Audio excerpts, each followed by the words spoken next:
আচ্ছা, চাইনিজরা আজকে যতজন চাইনিজ জন্ম হয়েছে, এরা কি ছেলেদের পেট থেকে জন্ম হয়েছে না মেয়েদের পেট থেকে জন্ম হয়েছে? মেয়েদের পেট থেকে জন্ম হয়েছে। আমেরিকান ইউরোপে যতজন মানুষ নতুন জন্ম নিচ্ছে, এরা কার পেট থেকে জন্ম নিচ্ছে? মেয়েদের পেট থেকে জন্ম নিচ্ছে। তাহলে তুমি মুসলমান হওয়ার কথা দরকার নাই, তো মুসলমান হওয়ার দরকার নাই। তোমার পৃথিবীতে আসার পদ্ধতি বলছে যে মানুষ পৃথিবীতে আসবে মেয়ের মাধ্যমে। ওকে 10 মাস 10 দিন মহিলা মানুষ পেটে ধারণ করবে, কালো হোক সাদা হোক, ধর্মবর্ণ নির্বিশেষে, গোত্রবর্ণ নির্বিশেষে, ইহুদি হোক বৌদ্ধ হোক খ্রিস্টান হোক হিন্দু হোক, সব নির্বিশেষে পৃথিবীতে আসতে হলে 10 মাস 10 দিন মেয়ের পেটেই ধারণ করতে হবে।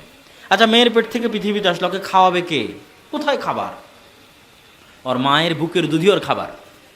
তাহলে ওর মায়ের বুকের দুধ 2.5 বছর 3 বছর সিস্টেম দেওয়ার মাধ্যমে তুমি যাতেই বিশ্বাস করো, আল্লাহ বিশ্বাস করো, গডে বিশ্বাস করো, ভগবানে বিশ্বাস করো, প্রকৃতিতে বিশ্বাস করো, ঈশ্বরে বিশ্বাস করো, তিনি তোমাকে বলে দিচ্ছেন যে একটা সমাজ ব্যবস্থায় একটা মেয়ের সবচেয়ে গুরুত্বপূর্ণ দায়িত্ব হচ্ছে সন্তান লালন পালন করা।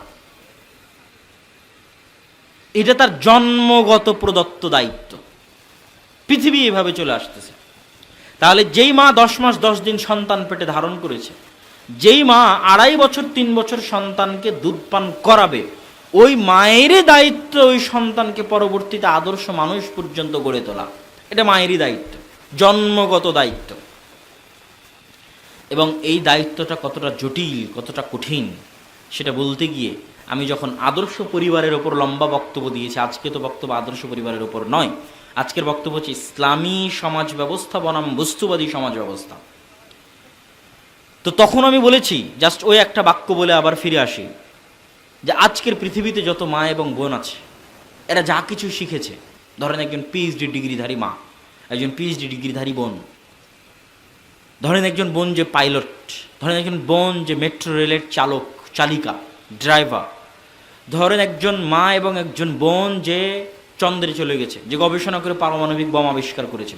সারা পৃথিবীতে যত মা বোন আছে, সকল ধর্ম বর্ণ নির্বিশেষে, তারা যা শিখেছে, যা শিখছে, তাদের এই সকল শিখার চাইতে সবচেয়ে বড় কঠিন শিক্ষা, সবচেয়ে বড় কঠিন কাজ হচ্ছে একটা মানুষকে, একটা ছোট সন্তানকে সৎ মানুষ রূপে গড়ে তোলা। মেট্রো রেল চালানো শিখার চাইতে কঠিন হচ্ছে সন্তানকে সৎ মানুষ রূপে গড়ে তোলা। মেট্রো রেল যে কেউ চালাতে পারে, কিন্তু যে কেউ সন্তানকে সৎ মানুষ রূপে গড়ে তুলতে পারবে না। পারমাণবিক বম বানানোর শিখার চাইতেও বেশি কঠিন হচ্ছে সন্তানকে সৎ মানুষ রূপে গড়ে তোলা। ডাক্তারি বিদ্যার চাইতেও কঠিন। ডাক্তার হয়ে এমবিবিএস পিএইচডি ডিগ্রি অর্জন করে এসে চিকিৎসা দিব, ওর চাইতে 1000 গুণ 1,00,000 গুণে কঠিন একটা ছোট বাচ্চাকে সৎ মানুষ রূপে গড়ে তোলা। এটা খেলতামাশা নয়, অনেক কঠিন দায়িত্ব, অনেক ভয়ঙ্কর এবং গুরু দায়িত্ব। এবার এই দায়িত্বটা হচ্ছে ইসলামী সমাজ ব্যবস্থা একটা মেয়ের মূল চাকরি, মূল ক্যারিয়ার, মূল দায়িত্ব। সন্তানকে তুমি লালন পালন করবে ঘরে বসে, এটাই তোমার মূল দায়িত্ব। বস্তুবাদী সমাজ ব্যবস্থা কি বলছে? তুমি যদি টাকার মেশিন না হও, টাকা ইনকাম না করো, বাইরে চাকরি না করো, তাহলে তুমি বেকার। তাহলে এখন বস্তুবাদী সমাজ ব্যবস্থার একটা বাস্তব চিত্র আমাদের সমাজে কি? বাপও টাকার জন্য গেছে প্রবাসে, মাও টাকার জন্য গেছে গার্মেন্টসে। তাহলে সন্তান কি করবে? বা এটা বাদ দিলাম, আর একটু আপার লেভেলে যাই। বাপও টাকার জন্য গেছে মেডিকেলে চাকরি করতে, মাও টাকার জন্য গেছে ব্যাংকে চাকরি করতে, তো সন্তান কি করবে? তাহলে বস্তুবাদী সমাজ ব্যবস্থা আমাদের যেইভাবে বস্তুর পিছনে পাগল করেছে, তাতে আমাদের ইসলামী সমাজ ব্যবস্থার যে রীতিনীতি, কৃষ্টি কালচারগুলো ছিল, যেগুলো আসলে অদৃশ্য কারণে চোখের সামনে তো কিছু দেখতে পাবেন না। আপনি সন্তানকে যদি সৎ মানুষ রূপে গড়ে তোলেন, চোখের সামনে কি পাবেন? আপনাকে তো মানুষ করার সময় বলাই হয়নি যে টাকার মেশিন বানাও। মানুষ করার সময় ইসলাম বলেই দিচ্ছে সৎ মানুষ বানাও। তো সৎ মানুষ বানালে তো টাকার মেশিন, সেটা পরের প্রশ্ন। তার মানে সে আপনাকে টাকা দিবে এর কোনো গ্যারেন্টি নাই। কেন? ইসলাম চাচ্ছে ওকে সৎ মানুষ করতে হবে, তাহলে ও মানুষে টাকা দিবে, দিতে পারবে, ইনকাম করতে পারবে, তো গ্যারেন্টি নাই। তাহলে কেন একটা মা তার সন্তানকে সৎ মানুষ রূপে গড়ে তুলবে? অদৃশ্য, চোখে দেখা যায় না এমন কারণের জন্য, চোখে দেখা যায় না এমন বিশ্বাসের জন্য, চোখে দেখা যায় না এমন ভালোবাসার জন্য, চোখে দেখা যায় না এমন মর্যাদার জন্য, চোখে দেখা যায় না এমন সম্মানের জন্য। সেটা কি? সেটা হচ্ছে সেই সম্মান, সেই মর্যাদা কি বলি। আজকে যত মা এবং বোন বাংলাদেশে রাস্তাঘাটে কাজ করুক, গার্মেন্টসে কাজ করুক, অফিস আদালতে কাজ করুক, তারা অফিস আদালত, রাস্তাঘাট, গার্মেন্টসে কাজ করে দেশ এবং জাতির যা উপকার করতে পারছে, নিজের পরিবার, নিজের সমাজ, নিজের দেশ এবং জাতির যা উপকার করতে পারছে, একজন আল্লাহওয়ালা, পরহেজগার, তাকওয়াবান, সৎ নারী যদি ঘরে বসে একটা সালাহুদ্দিন আইয়ুবী, একটা মোহাম্মদ বিন কাসেম, একটা তারেক বিন জিয়াদ পৃথিবীকে উপহার দিতে পারে, তাহলে সারা বাংলাদেশের সব নারী মিলে রাস্তাঘাটে কাজ করে দেশ ও জাতির জানা উপকার করতে পারবে। ওই একজন সালাহুদ্দিন আইয়ুবী, একজন মোহাম্মদ বিন কাসেম, একজন তারেক বিন জিয়াদ দেশ ও জাতির তার চেয়ে বেশি উপকার করতে পারবে। কেন মানুষ মহৎ হয় না মায়ের তারবিয়াত ছাড়া, বড় হতে পারে না। বড় হওয়ার জন্য মায়ের তারবিয়াহ, মায়ের প্রশিক্ষণ, মায়ের আদর্শ, মায়ের আকীদা, মায়ের শিষ্টাচার, মায়ের আদব কায়দা সবচেয়ে গুরুত্বপূর্ণ জিনিসগুলোর একটা। তাহলে ইসলামী সমাজ ব্যবস্থায় মায়ের ভূমিকা, নারীর ভূমিকা জন্মগতভাবে সন্তান লালন পালন করা। আর বস্তুবাদী সমাজ ব্যবস্থায় একজন মা এবং বোনের ভূমিকা হচ্ছে সে জাস্ট একটা টাকা বানানোর মেশিন। এবং পরের পর্বে আমরা আসি। পরের পর্ব হচ্ছে যেহেতু মা এবং বোনদের ব্রেনকে নষ্ট করতে হবে, কেন এরা হচ্ছে ইসলামী সমাজের সবচেয়ে গুরুত্বপূর্ণ এলিমেন্ট, এই জন্য তাদেরকে ঘরের ভিতর থেকে বের করে নিয়ে আসা, পর্দার চার দেওয়াল থেকে বাইরে বের করে নিয়ে আসা, এটা মেইন বড় টার্গেট। যে অবরোধবাসিনী, যে ঘরে আসে পর্দা করে, সে নাকি অবরোধবাসিনী। তো কেমনে তাকে অবরোধবাসিনী থেকে বের করে নিয়ে আসা যায়, তার পর্দা থেকে বের করে নিয়ে আসা যায়? কেন মাঠে ঘাটে কাজ করার জন্য পর্দা লঙ্ঘন, অফিস আদালতে কাজ করার জন্য পর্দা লঙ্ঘন লাজেম, মালজুম তথা জরুরি। পর্দা লঙ্ঘন ছাড়া মাঠে ঘাটে, অফিস আদালতে কাজ করা সম্ভব নয়। এবং পর্দার দুইটা ধরন থাকে। বাহ্যিক পর্দা আছে, কিন্তু অন্তরের ভিতরে লজ্জা নাই। এই পর্দার কি কোনো দাম আছে? পর্দার কোনো দাম নেই। কিভাবে আমাদের পরিবারগুলো, আমাদের সমাজগুলো ভিতর থেকে খোখলা হয়ে গেছে, যে হয়তো মানুষের কারণে বাহ্যিক পর্দা আছে, কিন্তু ভিতর থেকে লাজ লজ্জা উঠে গেছে এবং সমাজ ব্যবস্থা ধ্বংস হয়ে গেছে, তার একটা ছোট্ট উদাহরণ আপনি পাবেন। যে আপনারই মেয়ে, এখানে কতজন বসে আছে আল্লাহু আলাম জানি না, কতজন যারা দেখবে তাদেরও জানি না, তাদেরই মেয়ে, তাদেরই বোন বাপের সামনে ঠিকই বোরখা পরে স্কুলে যাচ্ছে, কিন্তু এই যে পকেটে যে মোবাইল আছে, এই মোবাইলেও গোটা দুনিয়া দখল করে ফেলেছে। টিকটকে তার ভিডিও ভাইরাল, এবং কোনো মানুষের, কোনো মা এবং বোনেরা কিভাবে নিজেদেরকে একটা প্রোডাক্ট, নিজের অজান্তে পার্সোনালিটি বলে, আজকের সামাজিক যোগাযোগ মাধ্যমগুলো আসার কারণে পার্সোনালিটি বলে কিছু নাই। পার্সোনালিটি বুঝেন? সেটা হচ্ছে নিজস্ব ব্যক্তিত্ব, নিজস্ব আত্মমর্যাদা। মানে আমার সব কিছু এখন public product, public property. Public property বুঝেন তো? যেখানে সবাই যেতে পারে, সবাই দেখতে পায়, সবাই খেতে পায়, সবাই সব কিছু করতে পারে, সেটা হচ্ছে পাবলিক প্রপার্টি। তাহলে আমি কেমনে খাই সেটাও ভিডিও করছি, আমি কেমনে টয়লেট বাথরুমে যাই সেটাও আমি সেলফিতে তুলতেছি, আমি কেমনে বাজারে গেলাম সেটাও টিকটক করে ভিডিও আপলোড দিচ্ছি। তাহলে আমার সব কিছু কী হয়ে গেল? Public property. সব কিছু আমি পাবলিককে দেখানোর জন্য। তাহলে আমার নিজের কোনটা, যেটা একমাত্র আমার পার্সোনাল, সেটা কোনটা? যখন মানুষের সব পাবলিক হয়, তখন মানুষ একটা মানসিক রোগীতে পরিণত হয়। এবং যতজন সৌন্দর্যের প্রতিযোগিতা, টিকটকে মেয়ে কেন ভিডিও দিচ্ছে, যেটা আমাদের এই পাঠের আলোচনা, যে কিভাবে ভিতর থেকে আমাদের সমাজকে ধ্বংস করে দেওয়া হয়েছে। একটা মেয়ে বাইরে পর্দা করতেছে, কিন্তু ভিতরে টিকটকে সে কেন ভিডিও দিচ্ছে? তথা সে নিজেকে একটা অসামান্য প্রতিযোগিতায় নামিয়ে দিয়েছে, যেই প্রতিযোগিতা দিন শেষে মানুষকে মানসিক রোগী করা ছাড়া কোনো উপায় নাই। সেই প্রতিযোগিতাটা কি? আচ্ছা, আপনি কি জোর করে আপনার চেহারা ভালো করতে পারবেন? আমি কি জোর করে আমার চেহারা ভালো করতে পারবো? আমি কি জোর করে চাইলে আর এক হাত লম্বা হতে পারবো? আমি কি জোর করে চাইলে আর এক হাত খাটো হতে পারবো? আমি কি জোর করে চাইলে আমার নাকটা আর একটু সুন্দর করতে পারবো? পারবো না। তাহলে কোন জিনিস আমি পারবো চেষ্টা করে? সেটা হচ্ছে যোগ্যতা। সেটা কি? যোগ্যতা। আমি চেষ্টা করে ভালো রেজাল্ট করতে পারি, ভালো শিখতে পারি, ভালো ডিগ্রি অর্জন করতে পারি। তাহলে যোগ্যতার প্রতিযোগিতা একটা সুস্থ প্রতিযোগিতা। সুস্থ প্রতিযোগিতা মানে সম্ভব, আই ক্যান ডু, আমি করতে পারি। তুমিও চেষ্টা করো, তুমিও করতে পারবা। এটা একটা সুস্থ প্রতিযোগিতা। কিন্তু প্রত্যেকটা মেয়ে যখন দিন শেষে তার চেহারা কত সুন্দর এইটা দেখানোর জন্য টিকটকে ভিডিও আপলোড করে, ফেসবুকে তার ছবি আপলোড করে, তখন দিন শেষেও মানসিক রোগীতে পরিণত হয় কেন? আর 10টা মেয়ের সাথে তাকে একটা অসামান্য প্রতিযোগিতায় অবতীর্ণ হতে হয়, যেই প্রতিযোগিতায় সে কারো না কারো কাছে পরাজিত হতে বাধ্য, এবং ওই প্রতিযোগিতায় জয় লাভ করার কোনো সিস্টেম পৃথিবীতে নাই। কি করতে হবে? হয় প্লাস্টিক সার্জারি করে চেহারা ধ্বংস করে ক্যান্সারে আক্রান্ত হয়ে দুনিয়া থেকে বিদায় নিতে হবে। প্লাস্টিক সার্জারির পরের অংশটা হচ্ছে ক্যান্সার, ক্যান্সারের পরের অংশ পৃথিবী থেকে বিদায়। তাহলে আল্লাহর সৃষ্টিতে পরিবর্তন মহাগুণা। তাহলে যখন আমি এমন একটা প্রতিযোগিতায় অবতীর্ণ হচ্ছে আমাদের মা এবং বোনেরা, যেই প্রতিযোগিতাটা দিন শেষে তাকে মানসিক রোগী করছে, কেননা এখানে সে সফল হবে কেমনে? তার চেয়ে আরও 10টা মেয়ে সুন্দরী আছে। ও যখন একটা টিকটকে ভিডিও দিবে, তার 50,000 ভিউ, আরেকজনের 50 লক্ষ ভিউ হবে। তো আরেকজনের 50 লক্ষ ভিউ দেখে তো মেন্টালি ও আঘাত, আমি এত ভিডিও বানাই কেন আমার ভিউ হয় না? তাহলে আরেকজন এত ভিডিও বানাচ্ছে আর কেন ভিউ হয়?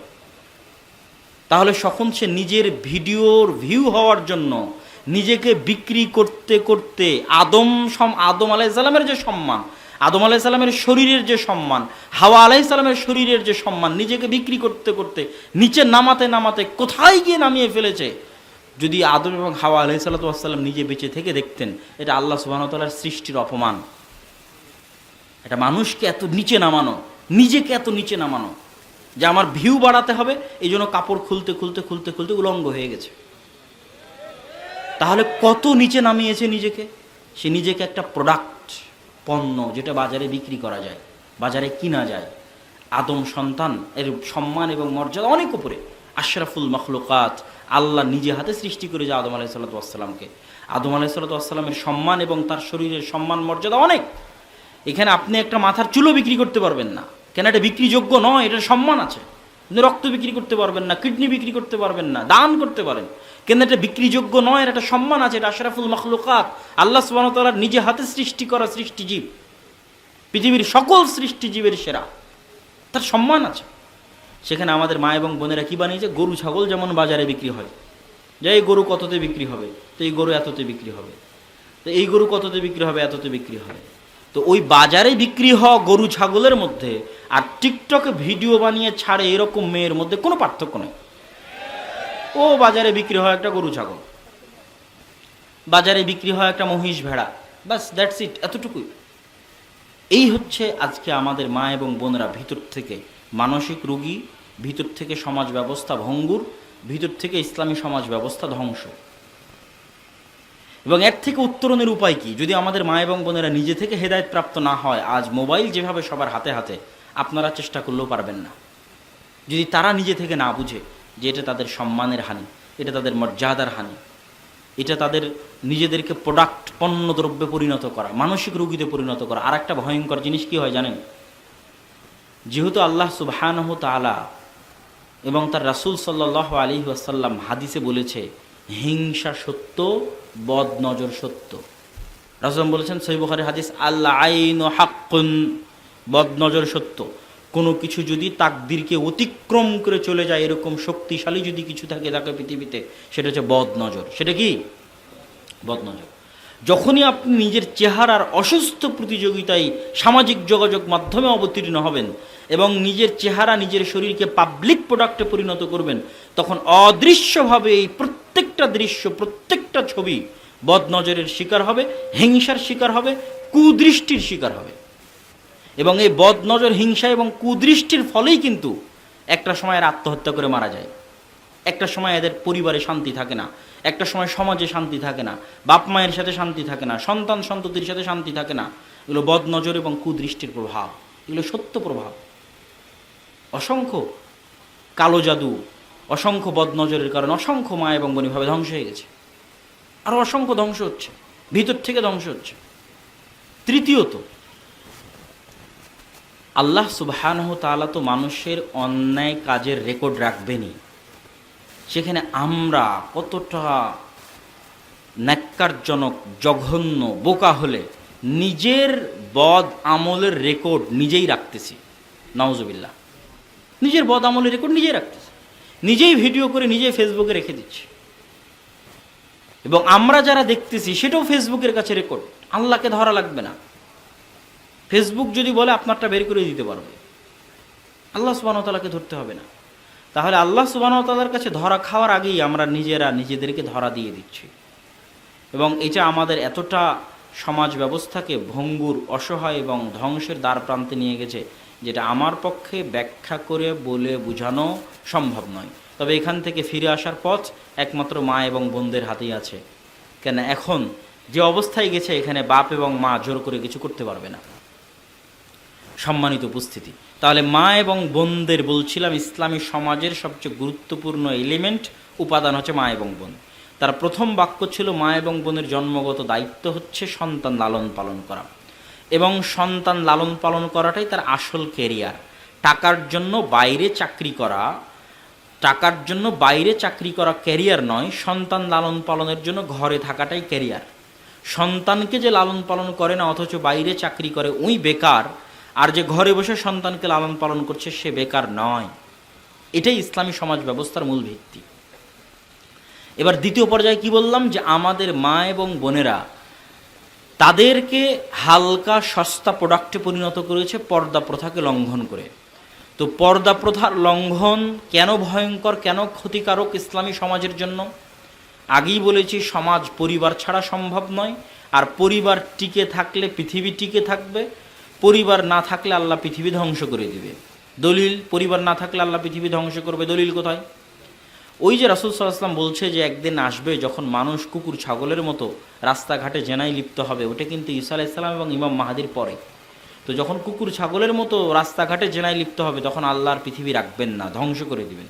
তো পৃথিবী এখনও বেঁচে আছে, দুই একটা পরিবার এখনও পারিবারিক প্রথার মাধ্যমে পৃথিবীতে তাদের সন্তান নিয়ে আসা এবং সন্তান প্রজনন, এই সিস্টেমটা হালাল উপায়ে ধরে রেখেছে, এই জন্য এখনও পৃথিবী টিকে আছে। তাহলে এই পরিবারকে ধ্বংস করতে পারে কি? অবৈধ সম্পর্ক। অবৈধ সম্পর্কের যত রাস্তা আছে সকল রাস্তা এই জন্য ইসলাম বন্ধ করে দিয়েছে। গান শোনা কেন হারাম? কি জন্য গান শোনা হারাম? গান শুনলে মনে অবৈধ সম্পর্কের উদ্রেক হতে পারে, এই জন্য গান শোনা হারাম। That's it. তাহলে অবৈধ সম্পর্ক কত ভয়াবহ যে ওর দিকে যেতে পারে এমন প্রত্যেকটা রাস্তা বন্ধ করা হয়েছে, এত ভয়াবহ। তারপরে হচ্ছে অশ্লীল নাচ কেন হারাম? কি জন্য হারাম? এই জন্য হারাম যে অশ্লীল নাচ মানুষকে অবৈধ সম্পর্কের দিকে উদ্বুদ্ধ করবে, এই জন্য হারাম। কোনো ছেলে মানুষ বাইরে বের হলে যদি মেয়ের দিকে চোখ পড়ে নিচু করবে কেন? তাকিয়ে থাকলে অবৈধ সম্পর্ক তৈরি হতে পারে, এই জন্য। লা তাকরাবুজ জিনা, তোমরা অবৈধ সম্পর্কের কাছেই যেও না। অবৈধ সম্পর্ক স্থাপন করা বহু দূরের কথা, তার নিকটেই যেও না, এভাবে আল্লাহ সুবহানাহু ওয়া তাআলা বলেছে। তাহলে অবৈধ সম্পর্কের একটা বড় দরজা হচ্ছে বেপর্দা এবং বেহায়াই। তাহলে মেয়েদেরকে পর্দা করতে বলা হয়েছে এই কারণে যে অবৈধ সম্পর্কের রাস্তা যেন বন্ধ থাকে, কষ্ট হয়, সমস্যা হয়। এই প্রত্যেকটা ব্যারিয়ার সমাজকে, অবৈধ সম্পর্ক, প্রত্যেকটা ব্যারিয়ার যত বেশি হবে সমাজে অবৈধ সম্পর্ক সংঘটিত হওয়া তত কঠিন হবে। মেয়ে পর্দা করে, ছেলেরা মাথা নিচু করে, যত বৈশিষ্ট্য আছে, গান বাজনা কম, নাচ গান কম, দেখে কম, বিরত থাকে, এগুলো হচ্ছে এক একটা ব্যারিয়ার। এই ব্যারিয়ারগুলো যত বেশি অবৈধ সম্পর্কের মাত্রা তত কম। আর এই ব্যারিয়ারগুলো যদি ভেঙে যায়, ওপেন নাচ গান, সাইলাব, সব জায়গায় এরকম জালসা না হয়, সব জায়গাতে এরকম নাচ গান হচ্ছে, কল্পনা করেন। তারপরে কোনো মেয়ে পর্দা করে চলে না, কোনো পুরুষ মানুষ তার চক্ষু নিচু রাখে না, তাহলে এটা যত ওপেন হবে অবৈধ সম্পর্ক তত বাড়বে। পাশ্চাত্য সমাজে যেটা হয়েছে, অন্তর থেকে লজ্জা উঠে যায়। অন্তর থেকে লজ্জা উঠে গেলে সব কিছু করা সম্ভব হয়। যখন সব কিছু করা সম্ভব হয় তখনই পরিবার ধ্বংস হয়। এটাই পরিবার ধ্বংসের সূচনা। তাহলে পর্দা, নারীদের পর্দা পরিবার রক্ষার জন্য সবচেয়ে জরুরি গুরুত্বপূর্ণ কাজগুলোর একটা। দুই, নারীর পর্দা নারীর সম্মান, নারীর বেপর্দা নারীর অপমান।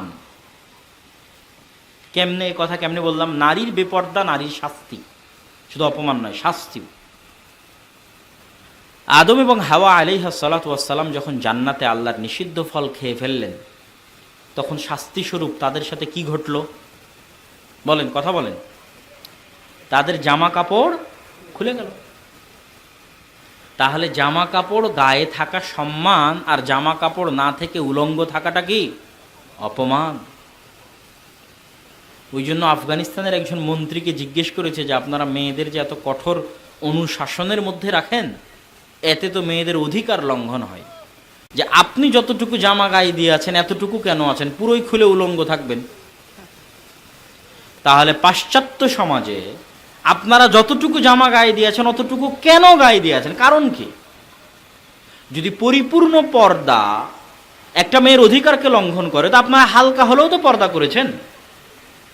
100%-এর 20%ও তো আপনারা পর্দা করে আছেন, ওটা কেন রেখেছেন গায়ে ওই জামা কাপড়? সম্পূর্ণ সবাই উলঙ্গ হয়ে চলবে সারা পৃথিবীতে।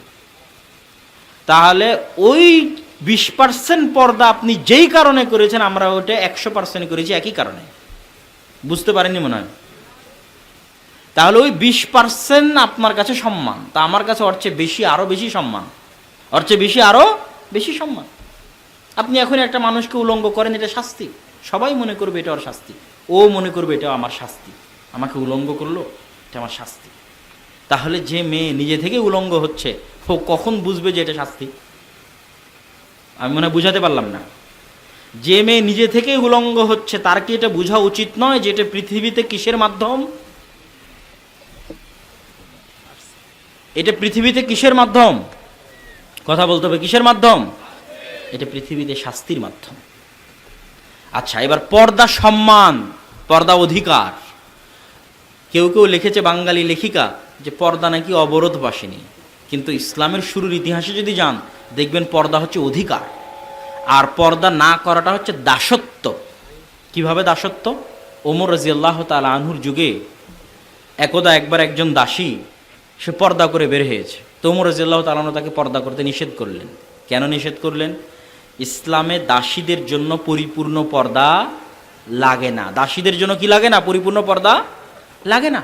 তাহলে পর্দা কে করে? যে স্বাধীন। পর্দা কে করে? যে স্বাধীন। পর্দা কে করে? যার অধিকার আছে, সে পর্দা করে। দরকার নেই।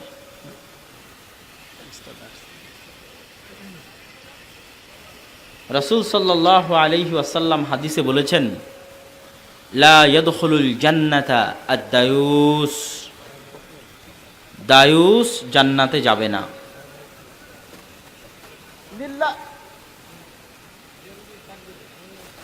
লিল্লাহি তাকবীর, লিল্লাহি তাকবীর, লিল্লাহি তাকবীর।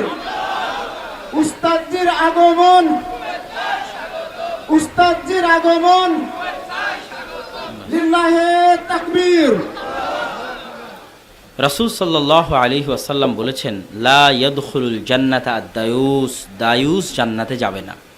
দায়ুস শব্দের শাব্দিক অর্থ হচ্ছে শূকরের চর্বি, শূকরের তেল। তো শূকর জান্নাতে যাবে না, এই বাক্যের অর্থ কি? শূকরের কি জান্নাত জাহান্নাম আছে? কথা বলেন, শূকরের কি জান্নাত জাহান্নাম আছে? নাই। তাহলে শূকর জান্নাতে যাবে না, এই বাক্যের অর্থ কি? বাক্যের অর্থ হচ্ছে ওই মানুষ জান্নাতে যাবে না যার রক্ত আর মানুষের রক্ত নয়, শূকরের রক্ত হয়ে গেছে, ও জান্নাতে যাবে না। তাহলে কার রক্ত? শূকরের রক্ত হয়ে গেছে। পৃথিবীতে আল্লাহ যত সৃষ্টি করেছে তার মধ্যে সবচেয়ে নিকৃষ্ট, সবচেয়ে অপরিষ্কার, সবচেয়ে জঘন্য, সবচেয়ে ময়লা, সবচেয়ে অপরিষ্কার, অপরিচ্ছন্ন, জঘন্য, নিকৃষ্ট সৃষ্টি হচ্ছে শূকর। এরা যদি 24 ঘন্টা পেশাব পায়খানার মধ্যে ডুবে থাকে তাদের কোনো সমস্যা নেই। এরা যদি একজন আরেকজনের নিতম্ব থেকে পেশাব পায়খানা চেটে খায় তবুও তাদের কোনো সমস্যা নেই। আর পৃথিবীতে আল্লাহ যত সৃষ্টি করেছে তার মধ্যে উট হচ্ছে সবচেয়ে আত্মমর্যাদা সম্পন্ন। উট যদি একবার রাগ করে আপনাকে মেরেও ফেলে দিতে পারে রাগে, কেননা তার গায়েরাত বেশি, তার আত্মমর্যাদা বেশি। তাহলে যেই পুরুষ মানুষের স্বভাব ওই শূকরের মতো অপরিষ্কার, অপরিচ্ছন্ন, জঘন্য, নোংরায় পরিণত হয়ে গেছে, যে শূকর যেমন আর একজনের নিতম্ব থেকে পেশাব পায়খানা চাটলে তার ইতস্ত হয় না, এই পুরুষ মানুষের সামনে তার স্ত্রীর সাথে কেউ জেনায় লিপ্ত হলে তার ইতস্ত হয় না।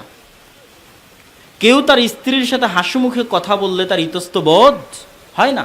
তার স্ত্রী বিপর্দা অবস্থায় বাজার ঘাটে চলাচল করলে তার ইতস্ত বোধ হয় না। তার মানে কি? তার রক্ত কি এখনো মানুষের রক্ত আছে? তার রক্ত কিসের রক্ত হয়ে গেছে? শূকরের রক্ত হয়ে গেছে। এই জন্য রাসূল সাল্লাল্লাহু আলাইহি সাল্লাম বলেছেন, লা ইয়াদখুলুল জান্নাতা দায়ুস, শূকর জান্নাতে যাবে না। মানে যে মানুষের রক্ত শুকুরের রক্তে পরিণত হয়ে গেছে ও জান্নাতে যাবে না, যার বাড়িতে তার মেয়ে এবং তার স্ত্রী বেপর্দায় থাকে ও জান্নাতে যাবে না। তাহলে আমি কি বললাম? পর্দার উপর 3টা কথা বলেছি। আপনাদেরকে গোটা আলোচনার সামারি করে দিই, যদি আলোচনার একটা অংশ বাকি থাকলো ওটা অন্য কোথাও থেকে শুনে নেবেন। আলোচনা আমরা শুরু করেছিলাম ইসলামী সমাজ ব্যবস্থা বনাম বস্তুবাদী সমাজ ব্যবস্থা। ইসলামী সমাজ ব্যবস্থায় সব কিছু নির্ধারিত হয় সম্মান, মর্যাদা, নেকি, গুনাহ, আল্লাহর সন্তুষ্টির উপর।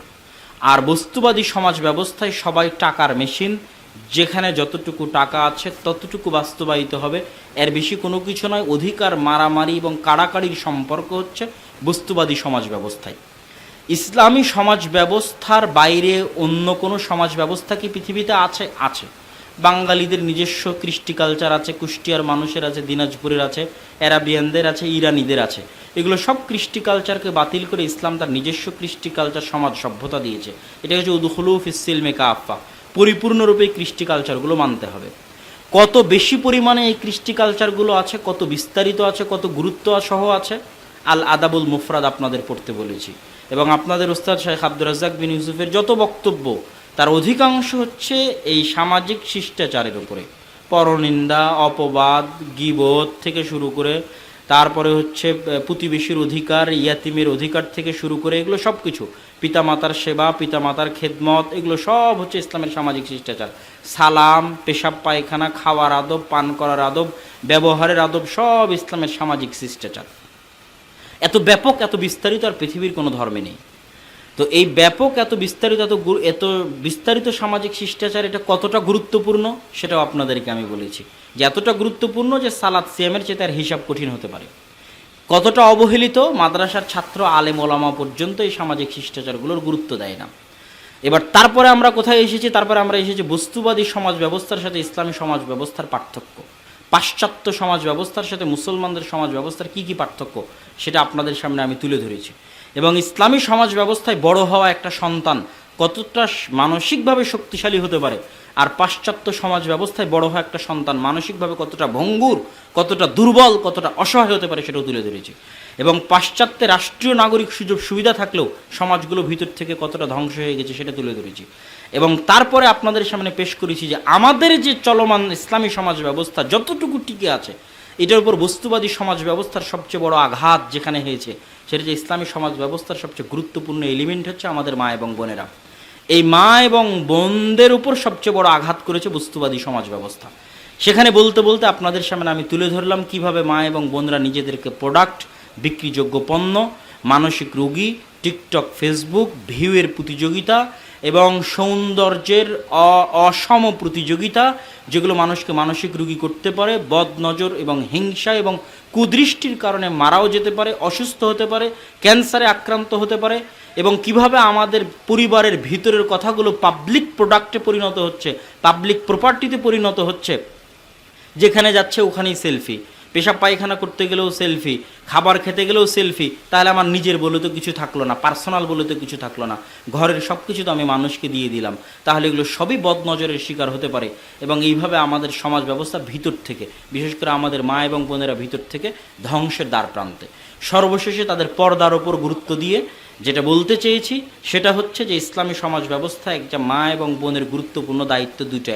এক, সন্তান লালন পালন করবে। দুই, পর্দার সাথে নিজেকে দামি, যত বেশি গোপনে রাখবে তত দামি, তত মূল্যবান।